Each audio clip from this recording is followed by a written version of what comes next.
major note အားလုံးပဲမင်္ဂလာပါ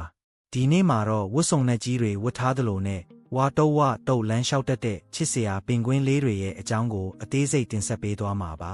တပြန်တန်းချင်းမပြုတ်နိုင်တဲ့ငှက်မျိုးစိတ်ပင်ကွင်းတွေဟာငှက်မျိုးနွယ်ဝင်တွေဖြစ်ပေမဲ့ကောင်းကင်မှာမပြန်တန်းနိုင်ကြပါဘူးဒါပေမဲ့သူတို့ရဲ့တောင်ပံတွေဟာရေကူးတဲ့နေရာမှာတော့အလွန်စွမ်းထက်တဲ့လော်တက်တွေအဖြစ်အသုံးတော်ခံပါတယ်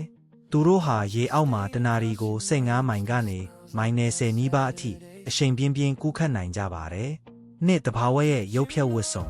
ပင်ကွင်းတွေရဲ့အမင်းနဲ့အဖြူရောင်ဝတ်စုံဟာအလားတသက်မဟုတ်ပါဘူး။ဒါဟာရန်သူဘေးကနေကာကွယ်ဖို့အတွက်ရုပ်ဖြတ်ခြင်းတစ်မျိုးပါ။အပေါ်ကနေကြည့်ရင်အမင်းရောင်ဖြစ်လို့ပင်လယ်ရေနက်ပိုင်းနဲ့တသားတည်းဖြစ်နေပြီးအောက်ကနေအထက်ကိုမောကြည့်ရင်တော့အဖြူရောင်ဘိုက်ကကောင်းကင်ရောင်နဲ့ရောသွားတာကြောင့်ဖြန်တဲ့နမန်းတွေရန်ကနေလွတ်မြောက်စေပါတယ်။ရေခဲမှတ်အောက်မှာဘလို့နှွေးအောင်နေလဲပင်ကွင်းတွေဟာအလွန်အေးတဲ့အနာတိကတိုက်မှာရှင်သန်နိုင်ဖို့သူတို့ရဲ့အရေပြားအောက်မှာထူထဲတဲ့အစီပြင်ရှိသလိုအမွေးတွေဟာလည်းရေဆိုမခံဘဲလေလုံအောင်ဖွဲ့စည်းထားပါတယ်။ဒါအပြင်အုပ်စုလိုက်စုပြုံတိုးဝင့်နေထိုင်ခြင်းဖြင့်တကောင်နဲ့တကောင်အပူငွေ့ပေးပြီးအေးဒဏ်ကိုအတူတူကြော်ဖြတ်ကြပါတယ်။ပင်ကွင်းတို့ရဲ့အစားအစာနဲ့စားငံရည်စစ်ထုတ်ပုံ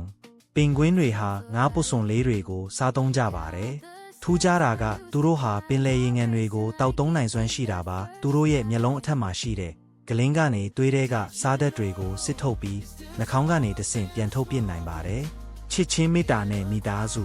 ပင်ကွင်းမျိုးစားအများစုဟာတသက်မှာကျင်ဖော်တဦးတည်းနဲ့သာပေါင်းဖက်လေးရှိကြပါတယ်အထူးသဖြင့်အင်ဘာယာပင်ကွင်းတွေမှာဆိုရင်အမကအစာရှာသွားချိန်မှာအဖေဖြစ်သူကခြေထောက်ပေါ်မှာဥကိုတင်ပြီးနလနီးပါဘာမှမစားဘဲအေးဒဏ်ကြားမှာဝတ်ပေးရတာဟာတကယ်ကိုအံ့ဩဖို့ကောင်းတဲ့မိဘမေတ္တာပါပဲကဘာပေါ်မှာပင်ကွင်းမျိုးစိတ်ပေါင်း18မျိုးရှိပါတယ်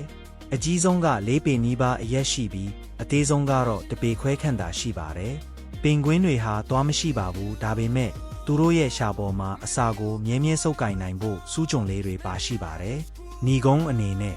ပင်ကွင်းလေးတွေဟာသူတို့ရဲ့ချစ်စရာအသွင်ပြင်နောက်ွယ်မှာတကယ့်ကိုကြန့်ခိုင်တဲ့ရှင်သန်မှုစွမ်းရည်တွေရှိနေကြတာပါဒီဗီဒီယိုလေးကိုသဘောကျရင် like နဲ့ share လုပ်ပေးဖို့မမေ့နဲ့အုံးတော်နောက်ထပ်ဘလို့တိရစ္ဆာန်တွေအကြောင်းသိချင်သေးလဲဆိုတာ comment မှာရေးခဲ့ပါဦး